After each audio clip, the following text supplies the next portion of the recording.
When personal computers first entered the market, one of the first things that was shared amongst them were printers, the ability to be able to actually print documents from data on the computer. In fact, in most business settings, usually you will have some type of printer that's shared. And if you think about it, it makes sense.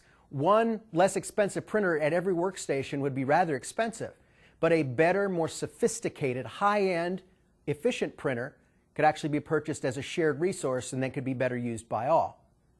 Not all printing technologies are created equal. There are various types, various technologies, and each have a particular setting that's important for you to understand as a technician when you're called upon to support them and if you're asked to recommend a specific type. So let's take a look at these devices that turn data into printed media because it's a part of everyday life. Now, there are different types of printing, different types of printers, different technologies, and different ways that printers are attached, but there are certain fundamentals just basic to the entire aspect of printing that you will want to know about. First, the basic idea of printing is transferring of data from a computer onto a paper or other material. One of the aspects that you'll hear about in this regard is something about printer resolution. There was resolution in terms of displays, but there is also resolution in terms of printing. The typical terminology you will hear dealing with resolution is DPI, or dots per inch. This is actually a horizontal and vertical measurement. This is kind of the example here. You see a number of different dots. This is actually showing the different pixels. In this case, it's just showing basic pixel count. And it's per 1 square inch. So this is where dots per inch, as far as resolution, comes from, letting you know how many pixels there are within this basic unit of measurements. Next, you also have speed, which is usually referred to in one of two different ways. One is ppm, or pages per minute. This is typically the output speed of the printer. There's also CPS, or characters per second, which gives you an idea about how rapidly characters can be printed on the page. So that's one aspect. How fast can the data be translated into characters on the page, and then consequently how fast those pages can actually be processed by the printer itself. This is kind of the idea. A slow version of pages per minute is going to be 1 to 8. Medium is typically going to be 9 to 14. Fast ppm is going to be 15 to 20. And then very fast is actually going to deal with more than 20. And typically the characters per second is going to have more to do with impact printer speeds, which we'll talk about later. The other part of printing that's important to know and understand is the type of paper that you're dealing with. There's letter size paper, which is 8.5 by 11, probably the most common type of paper that you'll be using, and inadvertently also the most common type of printing paper that's available. Next, you have legal paper, and this is actually 8.5 by 14, and as the name suggests, many legal documents actually use this type of format. Next, you have executive size paper, and this is 7.5 inch by 10.5 inch. Then you have the ledger size of paper. This is 11 by 17, which is essentially two 8.5 by 11 sheets put together. It's very large. And then you have some special types of paper sizes, envelopes and so forth. We actually have a handout accompanying the course, this particular lesson that is, that gives you some ideas of common paper and printing type sizes. In addition to understanding just some of the basic fundamentals of printing, you also need to have a fairly good grasp of the different types of technologies available with printing and consequently the printer types that are involved. One of the most popular types of printer is called a laser printer. And it's very well known in terms of pages per minute, the clarity of print, and it used to be that there were only black and white laser printers, but now there are also color laser printers as well. There's a number of different aspects to laser printing that it's important to know because in a lot of ways it's fairly complex. There are several stages or steps in the laser printing process, and you want to have a fairly good comfort level with the different phases and what happens in each one. First of all, here is just a general classification of the idea of the printing process in a laser printer. And the first step is known as cleaning. You have a cleaning blade and a discharge lamp that are a part of this, And a discharge lamp neutralizes the photosensitive drum so that it's ready to be conditioned, and leftover toner is scraped away from any previous printing operations. Essentially, you have your photosensitive drum, which is an essential part and central part of your laser printer. You have the cleaning blade, and then you have the various parts of previous toner that may have still adhered to the photosensitive drum. And it needs to be cleaned off so that there isn't any additional residue that's left when the next printing operation takes place. The second step is called conditioning or charging. In this case, a uniform negative charge is placed on the surface of a photosensitive drum.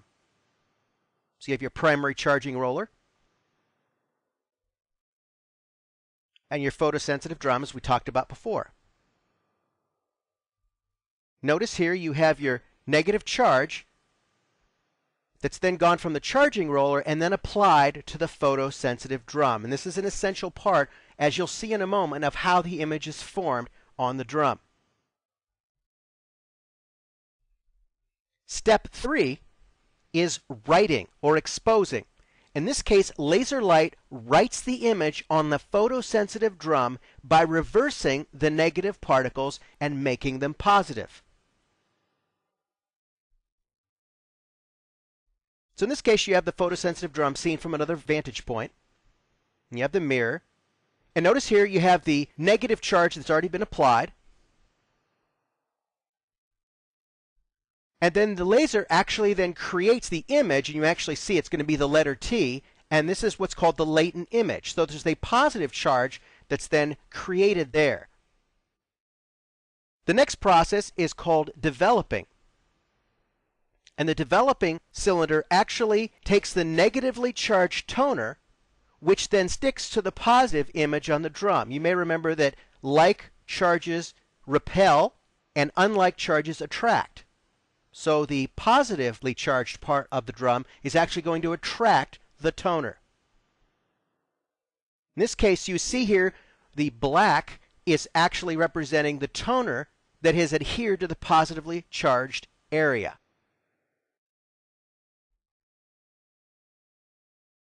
Step 5 is transferring, and this is when the positively charged transfer roller pulls the negative particles away from the drum where it lays on the paper.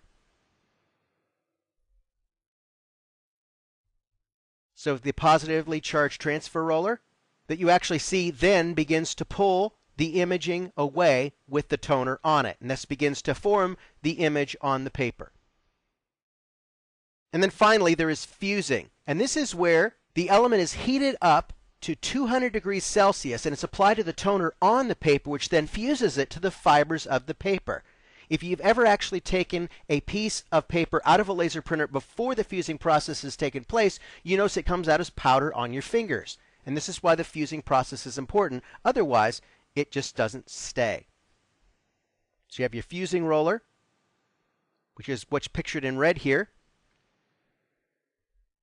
Your backing roller, and a heat lamp, which then, as it rolls through, then fuses the image onto the paper. So a 6-step process. Again, quite complex, but it gives you an idea of how this actually takes place. It's not unlike developing an image on photosensitive paper back when that was the popular imaging technology of the day. Now obviously, in order to be able to do this, there has to be some sort of way to be able to provide toner, but in a way that isn't going to create problems. So this is where the toner cartridge comes into play. We actually saw a picture of it there, and here we actually see represented the photosensitive drum assembly that we talked about just a few moments ago, and the cleaning blade and the other internals that go on within the process. So your cleaning, your conditioning, and then later your developing is all taking place within the laser printer toner cartridge, which can be put in and used and then also removed. Copiers also use a similar process. So how do you take care of a laser printer? What's involved in doing that? When you own a vehicle, you have periodic maintenance that has to take place. For instance, you have to get an oil change, or you may have to have a tune-up or transmission service, or any one of a number of things. Well, laser printers also require certain types of service. Obviously, the first is going to be toner cartridges. Toner cartridges have a certain amount of toner, and when that's used up and it's empty, you usually get some kind of a warning, and it's finished. You can obviously recycle them, but you have to replace them periodically because they run out. You also have the calibration process. When you have a laser printer, you actually go through each step of the laser printing process per color group. So when you have obviously your black and white and your different colors, it's going to be the process done over again those many times for each major color group. Now obviously they're used in combination in order to create images, but it gives you an idea of how it works. Then you have cleaning, because periodically there can be toner buildup, there can be other aspects if there are paper jams. So obviously you need to make sure that it's cleaned periodically. And then also there are maintenance kits which actually have, for instance, rollers and other sorts of things that are a part of that as well. So laser printers, fairly complex, very popular, and almost guaranteed to be a printing technology that you will have to directly interact with. Laser printers are wonderful, especially for office settings. The quality you get with imaging in the whole process of laser printing is pretty well unequaled. It's true with black and white laser printers, and it's certainly true with color laser printers. The downside is, however, cost of operation of a laser printer is going to be higher. The toner cartridges are not inexpensive. When you deal with color laser printers, you're having different types of cartridges for the major colors within the printer itself. In addition, they're more expensive to purchase, and so forth and so on. So not every situation is going to call for the high quality and output of a laser printer. For instance, at home, you're very likely not going to use a laser printer. You want something that's going to be less expensive to operate. This is where inkjet printers come in, because inkjet printers are less expensive to purchase, and generally the cartridges are not nearly as expensive as they are with laser printers. Quality's not as great, but it is still a very popular technology. So let's take a look at inkjet printers. So the basic process of inkjet printers, ink is sprayed from small jets in order to be able to form the various characters. And again, it's a matrix of dots that actually does this, but it gives you an idea of how this works. There is one cartridge for each color type, and it's called CMYK. And the reason why is you have C is what's called the color cyan, M is magenta, Y is yellow, and then you have black, which is K. Now, within the world of inkjet printing, there are two major methods for being able to create the character. There's bubble jet, and then there's inkjet proper. So inkjet, in one sense, is a general classification for this type of printing, but then you have bubble jet type of printing and inkjet type of printing. So bubble jets use printer cartridges with heating elements. So let's actually take a look at how this works. So this is actually the cartridge, or the print jet, that's actually going to be involved. And there's the ink that's being held within it. There's a heating element that's located within that construct. And in this case, you actually see it's blue because it's actually cool at the moment. Well, then it begins to heat up. The heating element heats up and an air bubble forms. And that in turn creates pressure. And then that begins to push the ink out of the jet. It's an ink bubble, hence the term bubble jet. When it begins to cool down, the bubble deflates or shrinks, which then creates suction. And as a result, that suction then pushes that ink out and begins to create the sort of pattern that you see here. You see the drop going down, and then it actually begins to form the character on the picture. So it creates a bubble using a heating element, it cools down, creates suction, and then actually pushes out a drop of ink to spray onto the paper. The bubble essentially pops. Inkjet printing works differently. It starts out with, instead of there being a heating element that you noticed on the right, instead there's actually a piezoelectric material that's located at the top. So the process starts within the jet, so there's no voltage, so essentially nothing's going on. You still have ink within the jet itself. Now there's actually voltage applied to that electric element, and then it actually changes shape. And here you actually see it arcs downward. That then creates pressure within the jet itself, and then the ink bubble forms at that point, and then you have the suction effect again. But there's no bubble involved here, it's just simply pressure. And then out of the jet, the drop of ink then is forced out of the nozzle onto the paper. So bubble jet and inkjet technologies within this general type of classification. Let's talk a little bit about the different inkjet cartridges. You actually see two here. You have one with the CMYK type. You have 4 cartridges here. You can actually see on the side, you see the CMYK. And there's 6 cartridge types, where you actually have some subtypes of the colors. So one of the great things about inkjet cartridges is they're very inexpensive. The printer itself is inexpensive. The mechanism is ridiculously simple, whether you're talking about bubble jet or inkjet, and the print heads are actually incorporated into the print cartridge, so it's pretty much a simple process all the way around. You can have pretty high quality photocopying with colors, and again, you have the same type of DPI that we talked about before. You can have a 300 by 300, you can have a 4800 by 1200, and then you can talk about pages per minute with these types of printers. You can have 28 with black and white and 21 with color. Now there's some concerns. While the printer itself is inexpensive, having to continually buy cartridges of ink can get a little pricey if you do a lot of printing. In addition, if you want to do high quality photo printing, you actually have to have photo paper, which is actually can be expensive too. In terms of paper, you need to make sure you use paper appropriate for inkjet and bubble jet printers. This will end up helping you prevent ink smear, or damp and curled paper, or other unfortunate events. Now, just as laser printers have a certain type of maintenance, so inkjet printers do as well. Obviously, you have cartridge replacement. You had this with the toner cartridges and laser printers. The ink runs out, you have to replace it. I find that after I've printed a certain number of things, and usually when I haven't planned for it is the time that I need to replace the printer cartridges. So that's just something that happens with these types of printers. You'll also periodically need to check the nozzles and do head cleaning, because otherwise things can get clogged. You figure ink's being forced out of these very small openings, and periodically it's just inevitable that something can happen to be able to block that, and obviously then you would have poor print quality and so forth. And then there's also calibration, which usually is mostly involving the color aspect of this, but still it's something you're going to periodically have to do when issues come up with inkjet printers. Now, in the world of computing, at one point in time, laser printers were beyond the price of most small businesses and certainly individual users. And inkjet technology was certainly coming into play, but it was something that was developed a little later. Impact printers were actually a pretty large part of the computer world for a long time. In fact, even in the world of mainframes, and when I first started out even with personal computers, impact printers were one of the most popular ways to go. Though not as widespread now, you will still find occasions and opportunities where you either have to deal with an impact printer, or you may have an opportunity and a particular need that an impact printer would satisfy. Now, impact printers are sometimes also called dot matrix printers. And it's actually named this way because an ink ribbon is struck, creating dots or pixels onto the paper. In fact, this type of printer actually uses a sprocket type fed paper.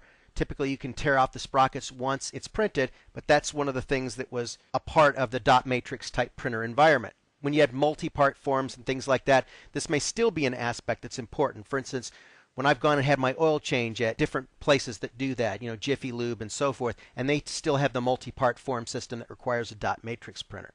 So the process is fairly straightforward. You have the paper. Again, it's this sprocket-fed paper. You have a print head and an ink ribbon that actually passes between the print head and the paper, and then it actually strikes the paper through the ribbon and then actually creates the characters. Now, there are different types. There's 7-pin print heads, 9-pin print heads, 18-pin print heads, and 24-pin print heads. Obviously, the more pins, the greater resolution that you could actually do. If the print head fails, replacing the whole printer may be less expensive than trying to replace the print head. And frequently with some dot matrix ribbons, you can actually get to a point where you can have these ribbon re-inking kits, but typically over time it begins to fray, and I've actually had unfortunate experiences in that regard. The printing is also very, very loud. So if you want a quiet printer, impact printing will not be your friend. And again, you have this sort of sprocket-fed paper, which when I started out with computing in the early 1980s, this pretty much ruled the day. Impact printers also have certain maintenance requirements you want to keep in mind. Obviously, ribbon replacement. The way these ribbons are made, and typically you're dealing with one color, when you're done with that particular ribbon, you throw it away and you get another one. Print head replacement may be necessary periodically, but again, with the cost of dot matrix printers and the cost of the print heads, you might actually be better off just buying an entirely new printer. Obviously, you're going to have to get this sprocket-fed paper, which may not be as readily available as it was at one time, but it's something to keep in mind. And these are just some things that you may run into when it comes to impact printers. Final type of printer that you're likely to encounter, just generally in computing, are thermal printers. Now, back when personal computers were first coming out, I remember there being thermal printers that were some of the first to be used, and they weren't very fancy, they were very basic and very small, but actually there are a number of retail aspects that use thermal printers. So just let's take a brief look at this particular type of printing technology. There are two types of thermal printing, and we want to look at both of them. The first, you have paper. You have a thermal element that's obviously going to create the characters on the paper. There'll be a backing ribbon, and then obviously ink that then is transferred to the paper. And this is called thermal transfer printing, when you have this type of thermal element actually taking the ink and transferring it onto the paper. The next type of process is you have your thermal paper. You're always going to have thermal paper involved in thermal printing, obviously, such as you might see with receipts in a point of sale system. You have a platen, print head, a thermal element, which again, it's just a little bit of a different system. And this is called direct thermal printing. So you have thermal transfer printing and direct thermal printing. Just like all of the other printing types that we've talked about, there's obviously going to be maintenance involved with thermal printers. Obviously, paper replacement. They're going to come in spools, a lot like you might see here in a point of sale type of system. You may have to clean the heating elements, the thermal elements that we talked about. And then you may periodically have to clean debris out because it may interfere with the printing process. Printing documents, images, and computer-generated graphics is a vital part of computing today, and obviously for you as a computing professional. So your ability to be able to support these devices is critical in order to be successful in your particular endeavors. We actually have a printer device here called an MFP, which stands for multifunction printer, and it's called that because it not only prints, it can also scan and copy, which means you can also use it as sort of a fax machine as well. Now, as far as connectivity, it used to be these types of devices, you had to use the what's now obsolete parallel port, but now you actually have a number of options. And this has what I'd like to call the trifecta, simply because it has three different methods of connectivity. The first is USB, which is typically what you're going to see for direct attached printers. Very easy, it allows plug and play to work and so forth. It's actually quite simple. The other is Ethernet. We talked a lot about Ethernet in our networking segment. And one of the reasons why this is particularly positive is you can have a network attached printer in which this is the print server. You don't need an external server or PC to connect it to. And another benefit of this particular one is it also happens to be wireless. So it can act as its print server without any types of wire connections whatsoever. Now let's take a little bit of a look inside this unit.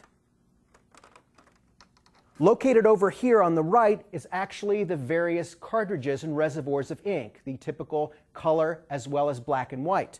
These will periodically have to be changed. It's just the nature of an inkjet printing system. Then you have the roller assemblies and all of the internal mechanics that actually feed the paper. This type of a device is ideal for an environment such as a home office or a small office because it carries so many things in one form factor. If you were in a larger office, you might want to actually use a color laser or a black and white laser because the page per minute is much higher, the resolution is much greater, and in fact, it's lower cost in terms of operations. And that's pretty much the way of looking at the world of printers that you as a technician will need to support. So we've discussed a lot of different things. Let's sort of tie up all the loose ends and just neatly wrap up what we've talked about.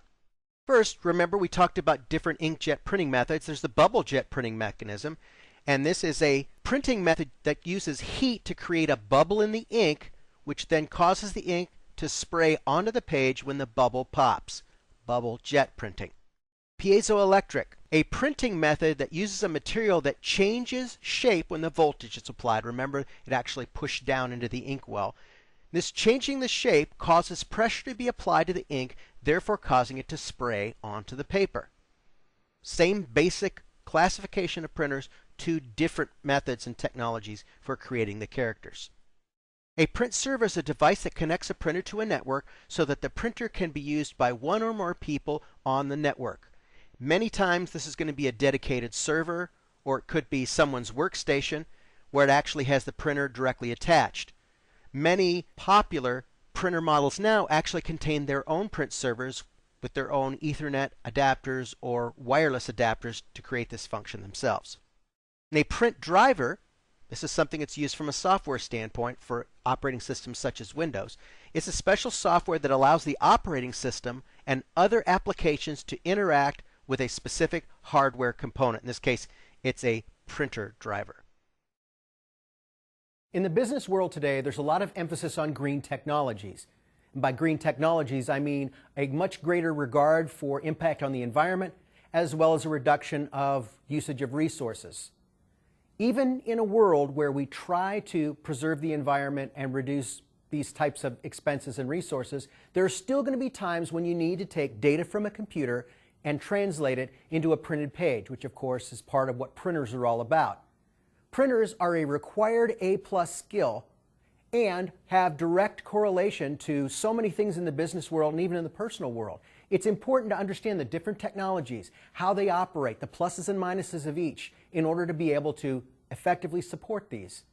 So just wanted to say for a moment, thank you for listening as we explored the wonderful world of printers and how they impact our lives.